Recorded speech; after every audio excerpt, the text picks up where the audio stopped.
नमस्कार मु Bandita.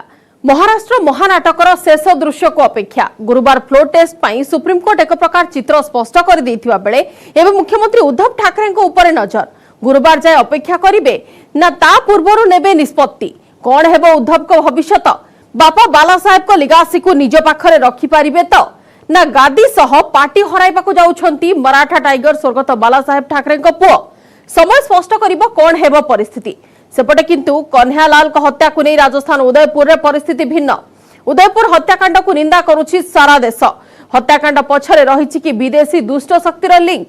Unlawful activities prevention act रे मामला रुजु करी तदंत आरंभ करिछि एनआईए। घटना को नहीं जोर धरिछि राजनीति। अन्यपटे देश रे ऊपर मुहा कोरोना ग्राफ पुणी आसीबो कि आउ एक लहर सतर्क सह मुकाबिला पई केंद्र सरकार परामर्श दैछथि एवं ताक सहित केंद्र स्वास्थ्य मंत्रालय मध्य परामर्श दैछि। अन्यपटे बन्या बुड़ीकी रही आसाम 12 दिन धरी पानी घेर लक्ष लक्ष लोक केबे आसीबो स्थिति रे सुधार ए सब को नहीं आसंत आरंभ करबा आजिर focus point.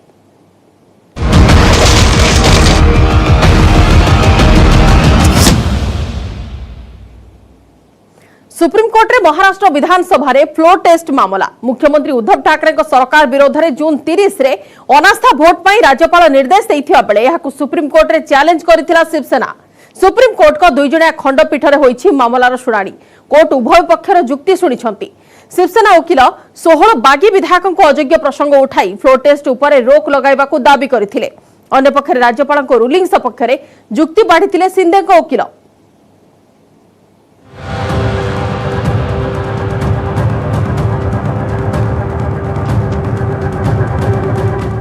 Maharashtra महानाटकर final countdown उद्धवों पाई बड़ परीक्षा फ्लोर टेस्ट सेलिब्रेशन मूड रे सिंधे कैंप राज्यपाल निर्देश उपरे शिवसेना प्रश्न।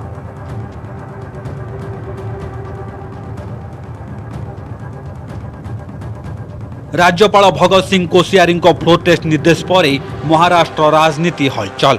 जून 30 रे विधानसभा स्वतंत्र अधिवेशन गोटे एजेंडा मुख्यमंत्री उद्धव ठाकरे सरकार विरोध में अनास्था भोट संध्या 5टा सुधा फ्लोर टेस्ट। शिवसेना रे विद्रोह पर महाविकास अगाड़ी सरकार अल्पमत को आसी जाइथिबा अभियोग करी राज्यपाल निकट में फेराद होइथिला बीजेपी। देवेंद्र फडणवीस नेतृत्व में बीजेपी प्रतिनिधि दल राज्यपाल को भेटी उद्धव सरकार विरोध में आनिथिला अनास्था प्रस्ताव पर राज्यपाल विधानसभा स्वतंत्र अधिवेशन पर निर्देश जारी करथिले। गुरुवार अधिवेशन में सबु विधायक उपस्थित रहिबाकू राज्यपाल भवन पक्षरु नोटिस जारी होइथिला। एहा सह मुख्यमंत्री उद्धव ठाकरे को चिठी लिखिथिले राज्यपाल जोंथिरे राज्यपाल दर्शाइथिले जे राज्य सरकार अल्पमत को आसी जाइथिबा नै दुईटी चिठी तांकर हस्तगत होइछि। बीजेपी एवं अन्य मानक चिठी मिलिथिबा सूचना दैछंती राज्यपाल। राज्यपाल लिखिछंती जे तेणु मु निश्चित जे आपण एवं आपणक सरकार गृहर विश्वास हराइछि एवं सरकार संख्या लघु को आसी जाइछि।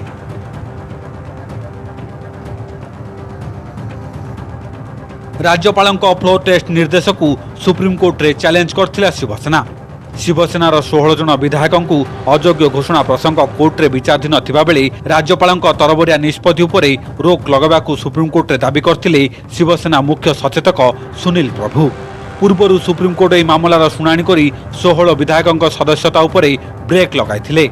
सर्वोच्च न्यायालय उपबाचस्पति निर्देशनामा उपरे प्रतिबंधक लगाइबा सह जुलाई 11 तारिख संध्या 5:30 सुधा जवाब देबाकू 16 विद्रोही विधायकों को नोटिस करछंती।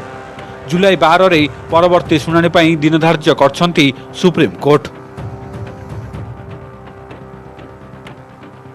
राज्यपाल निर्देश पर महाराष्ट्र राजनीति चलचंचल। विधायक मानकु मुंबई डाकिछंती सबु राजनैतिक दल। विरोधी दल नेता देवेंद्र फडणवीस घरे बसथिला बीजेपी गुरुत्वपूर्ण बैठक। चंद्रकांत पाटिल गिरीश महाजन एवं श्रीकांत भर्तिया समेत दलर तुंग नेता माने परवर्ती रणनीति उपरे आलोचना करथिले। बीजेपी 106 जन विधायक मुंबई रे उपस्थित रहिबाकू कुहा जायछि। सेपटे एनसीपी सुप्रीमो शरद पवार बासभवन में एकाठी होते दलर नेता दिलीप वालसे जयंत पाटिल एवं कांग्रेस नेता बाला साहेब थोराट। उद्धव सरकार को बंचाइबा पई शेष प्रयास जारी रखिछंती दुई जगवाड़ी दल एनसीपी एवं कांग्रेस।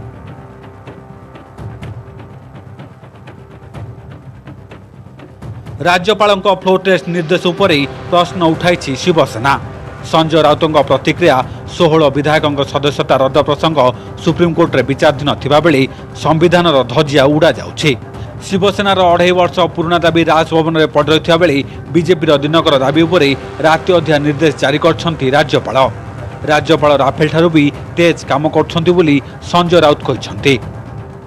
16 एमएलए जो हमारे हैं उनका डिस्क्वालिफिकेशन का इशू सुप्रीम कोर्ट में पेंडिंग है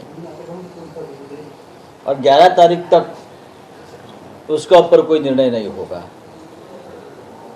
और उसके बीच कोई इस प्रकार के अनलॉफुल एक्टिविटीज होती है तो सुप्रीम कोर्ट ने कहा है कि आप वापस सुप्रीम कोर्ट आइए और हमारे सामने ये बात रखिए।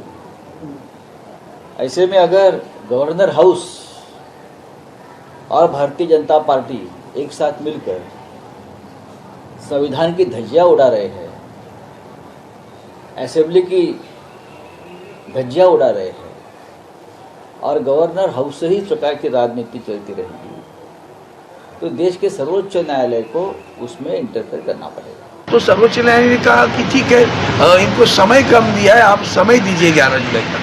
तो हमारे वकील साहब ने उनसे पूछा कि अगर दरमियान कोई कुछ बात कदम उठाता है, अगर ये कहेंगे फ्लोर टेस्ट करो तो फिर क्या करेंगे। तो माननीय सर्वोच्च न्यायालय का था, आप दोबारा अपने दरवाजे बंद है, हमारे दरवाजे खुले, आप आ सकते हो। अब वही तो बात थी और आप दुनिया को समझ में आ रही कि इसके पीछे बीजेपी कैसी थी। मुंबई रु सूरत, सूरत रु गुवाहाटी आउ एबे गुवाहाटी रु गोवा ठिकना बदलाई चलछंती शिवसेनार विद्रोही विधायक। गुवाहाटी रे कामाख्या देवी दर्शन करछंती एकनाथ शिंदे एवं विद्रोही विधायक। शिंदे दाबी तांको सह अछंती शिवसेनार 2/3 एमएलए समेत मोट 50 जन विधायक। तांको पाखरे रहिछि संख्या गरिष्ठता। संविधान एवं आईन कानून अनुसार निष्पत्ति हेब। गुरुवार मुंबई फेरिबे बोली संकेत दैछंती शिंदे। कल हम लोग मुंबई में पहुंचेंगे, सभी विधायक हमारे मुंबई में पहुंचेंगे। आपको पता है हमारे पास 50 लोग हैं, 40 + 10 ये 50 लोग। और अभी देखिए आप, मतलब हम लोग मेजोरिटी में हैं, 2/3 से ज्यादा मेजोरिटी हमारे शिवसेना गठ के पास है, शिवसेना गठ के पास है। और इसलिए हमें कोई भी फ्लोर टेस्ट की चिंता नहीं है। फ्लोर टेस्ट भी होगी, जो भी प्रक्रिया होगी उसमें पूरी तरह हम लोग पास हो जाएंगे। हमें कोई भी रोक नहीं सकता है, क्योंकि डेमोक्रेसी में नंबर्स और मेजॉरिटी को बहुत इम्पोर्टेंस होता है। इस देश में कॉन्स्टिट्यूशन और कानून और रूल्स, इसके आगे किसी को जा नहीं सकता है कोई भी। हम सब लोगों ने कामाख्या देवी का दर्शन किया। महाराष्ट्र के जनता के लिए हमने सर उद्धव ठाकरेंनी जे आवाहन केलं, के जनता के लिए हमने दुआ मांगी। हमने ऐसी भी दुआ मांगी कि जल्दी से जल्दी ये बाढ़ की परिस्थिति सुधर जाए और थोड़ा नीचे ले, लोगों को राहत मिले और असम के लोगों के लिए। सर उद्धव ठाकरेंनी जे भावनिक आवाहन केलं त्याबद्दल तुमचं काय म्हणणं आहे? असम के जनते के लिए केसरकर सर, महाराष्ट्र महायुद्धर महाक्लाइमैक्स किए हेब पास, किए हेब फेल, किए जितिब महारण, उद्धव ठाकरे ना एकनाथ शिंदे। महाराष्ट्र राजनीति में हलचल जारी रही बेले फ्लोर टेस्ट रे भाग नेबाकू सुप्रीमकोर्ट को अनुमति लोड़छंती जेल भोगुवा एनसीपी विधायक अनिल देशमुख एवं नवाब मल्लिक। सेपटे कोविड रे संक्रमित उपमुख्यमंत्री तथा एनसीपी नेता अजित पवार एवं छगन भुजबल उपस्थित रहिबे कि ना ताहा उपरे रहिछि समस्तक नजर। दुई फाळ होइछि शिवसेना। दल रे मोट 55 विधायकों मध्यरु एबे विद्रोही एकनाथ शिंदे कैंप रे 40 विधायक। मुख्यमंत्री उद्धव निकटर अछंती मात्र 15 विधायक। शिंदे विद्रोह पर संकट में महाराष्ट्र शिवसेना, कांग्रेस एवं एनसीपी मेंट सरकार। Bureau report, news 18 Odia. पुणी घारिलाणी भूताणु भय। देश में बढ़ुवा कोरोना संक्रमण चिंता बढ़ाइलाणी। आगकू पर्वपर्वाणी आसुथिबारु संक्रमण प्रति दृष्टि देबा सह कोविड नियम मानिबा पई अपील करिछि केंद्र स्वास्थ्य मंत्रालय। एपटे देश में 24 घंटे 14,506 नुआ पॉजिटिव चिन्हट होती, जहाँफल देश में 69,000 टपिछि एक्टिव केस। सेपरि राज्य में मध्य बढ़ी चली कोरोना ग्राफ।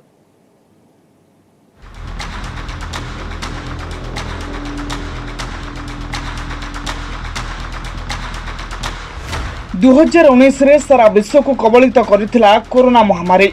एथरु बाद पड़ी नथला देश राज्य कोनोसी सहर एभली कि गाँ गाँव मध्य माड़ी चलिला महामारी।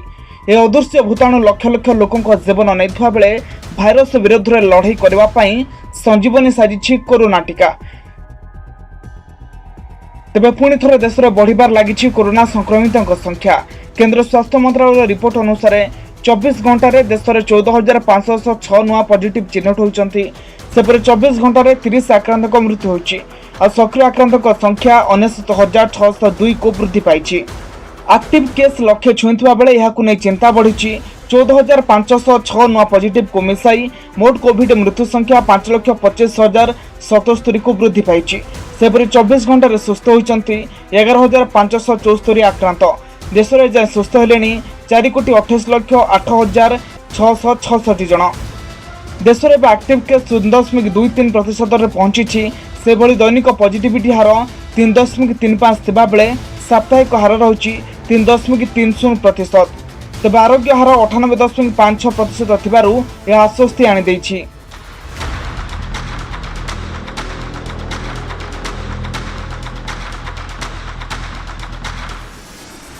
देशर 5 राज्यर संक्रमण ग्राफ उपर मुहां रहुछि। विशेषकर केरल, महाराष्ट्र और तमिलनाडु रे दैनिक संक्रमण बढ़ी बढ़ी चलिछि। महाराष्ट्र रे गत 24 घंटा रे 3,482 नुआ पॉजिटिव चिन्हट होइचंती, जाफल एठारे 25,000 पार रहिछि एक्टिव केस। सेभली केरल रु 2,993, तमिलनाडु 1,484, कर्नाटक रु 968 एवं पश्चिम बंग रु 954 पॉजिटिव चिन्हट होइचंती। ए 5 राज्य 69% संक्रमित चिन्हट होइचंती।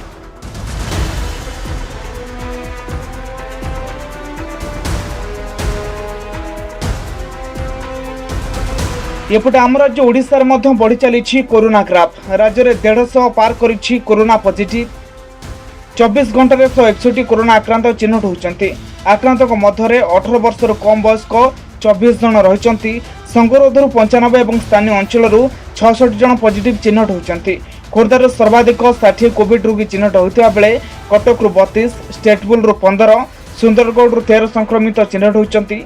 एबे चिकित्साधीन अछंती 629 जन कोरोना आक्रांत। किछि दिन पूर्व राज्य में संक्रमण ट्रेंड करुछि। आगकु जेपरि अधिक न बढ़े से निमंते समस्त कोविड गाइडलाइन पालन करने आवश्यक बोली स्वास्थ्य विभाग कहिछि। सामान्य लक्षण थिले भिड़ को जीवा उचित नुहे। सबुबेले मास्क परिधान करने सह टेस्ट कराइबा को निर्देश दिया जाइछि।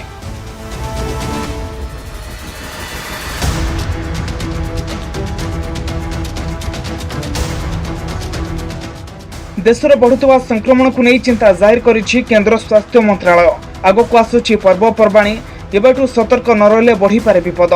समस्त राज्य और केंद्र शासित अंचल को चिठी लिखि सतर्क कराइछि केंद्र स्वास्थ्य मंत्रालय। विभागीय सचिव राजेश भूषण कहते आगक 5टी दिग उपर अधिकरू अधिक फोकस करा जाऊ। कोरोना नियम मानिबा, टेस्टिंग बढ़ाइबा, ट्रैकिंग, ट्रिटमेंट और टीकाकरण को त्वरान्वित करबा। जो माने बूस्टर डोज नहीं नांती से माने यथाशीघ्र टीका नेबा पई अपील करिछि केंद्र स्वास्थ्य मंत्रालय।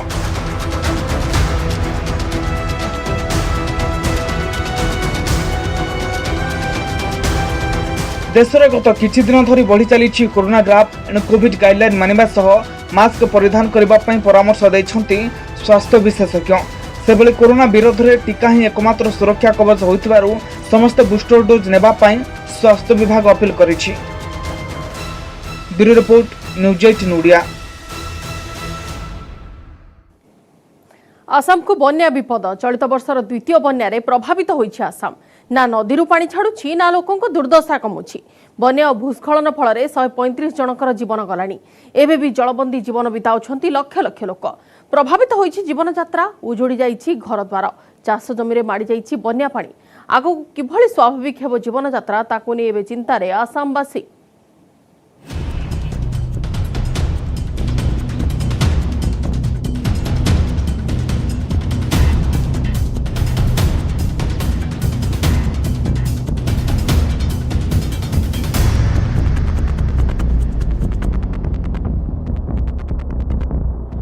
दिनकु दिन गंभीर हेबारे लागिछि आसामर बन्या स्थिति। नदीर उपर मुंडरे पानी छाड़ू नथिबारु चिंता बढ़ी। एपटे तुहाकु तुहा वर्षा चिंता को आहुरी बढ़ाई देछि। आसामर 32 जिलार प्राय 40 लाख अधिक लोक बन्यार प्रभावित होइछन्ति। विशेषकर गाँ गंडारे पानी पशि जिबारु समस्या बढ़ी। लगाण वर्षा हेउथबारु पानी छाड़ुनी। 12 दिन हेलाणी अनेक अंचल रे पानी भरी रही। दिनकु दिन जटिल हेबारे लागिछि परिस्थिति। प्रभावित होइछि जीवन यात्रा। घरे घरे पानी माड़ी जाइथिबारु लोके घर द्वार छाड़ी एबे रास्ता उपरे निरापद स्थान रे आश्रय नेइछन्ति। गृहपालित पशुंक कथा न कहिबा ही भलो। शह शह गृहपालित पशुंक मृत्यु होइथिया बेले अनेक भासी जाइछन्ति। आउ जे भी रहि जाइछन्ति सेमानंक पई भरोसा पानी रे बुड़ी नथिबा किछि उच्च स्थान और रास्ता। लोकंक घर द्वार बन्या पानी रे भासी जाइछि। अनेक लोकंक घर भांगी पड़िछि। एहाकु नै चिंतारे पड़िछन्ति बन्या प्रभावित। किभଳି निजे बंचिबे और छुआ और पिलांक मुहरे आहार देबे ताकु नै चिंता बढ़िछि। जो रिलीफ मिलुछि ताहा समस्तंक पई प्रयोज्य नुहे। एपटे हेक्टर हेक्टर चाष जमी पानी रे बुड़ी रही, जहा फल चाष काम प्रभावित होइछि। विशेषकर चा चाषी माने अनेक क्षति सहिथिबा देखिबाकु मिलिछि।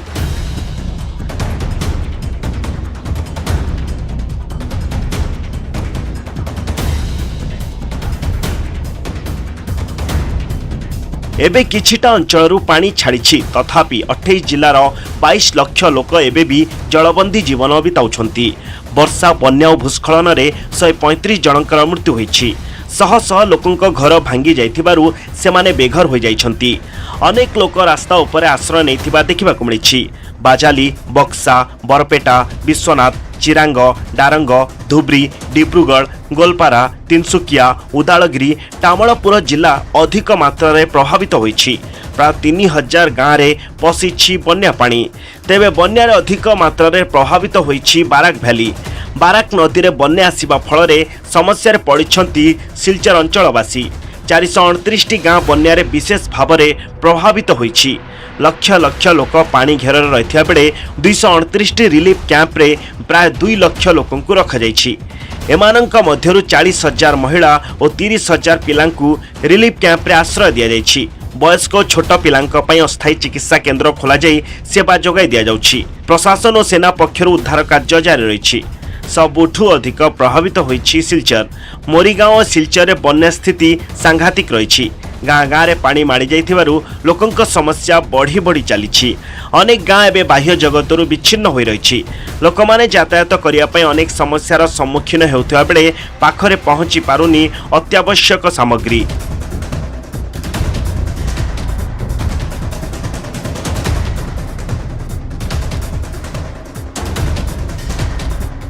बन्या वर्षा भूस्खलन फल प्राय 50 रु अधिक स्थान रे नदी बंध भांगी जाइछि, जहा फल बन्या पानी तली अंचल को माड़ी जाइछि। परिस्थिति को नजर रखी रिलीफ कैंप रे लोकन को रखा जाई रंधा खाद्य जोगाई दिया जाउछि। उद्धार कार्य नियोजित होइछि एनडीआरएफ टीम। प्रशासनिक अधिकारी ग्राउंड रे पहुंची स्थिति उपरे नजर रखछन्ति।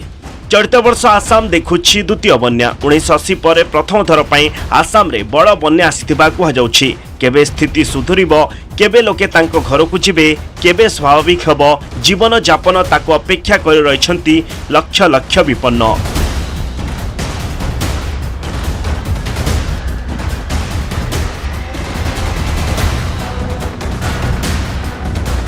आसाम एवं बन्यारे संघर्ष करथबा बेले बढ़ुछि सहायता राहत। शिवसेनार विद्रोही विधायक माने आसाम रे थिबा बेले मुख्यमंत्री रिलीफ पांठी को 51 कोटी टंकार सहायता राशि प्रदान करछन्ति। सेहि भली बॉलीवुड अभिनेता आमिर खान 25 लाख टंका सहायता राशि प्रदान करछन्ति। Bureau report, news 18 Odia.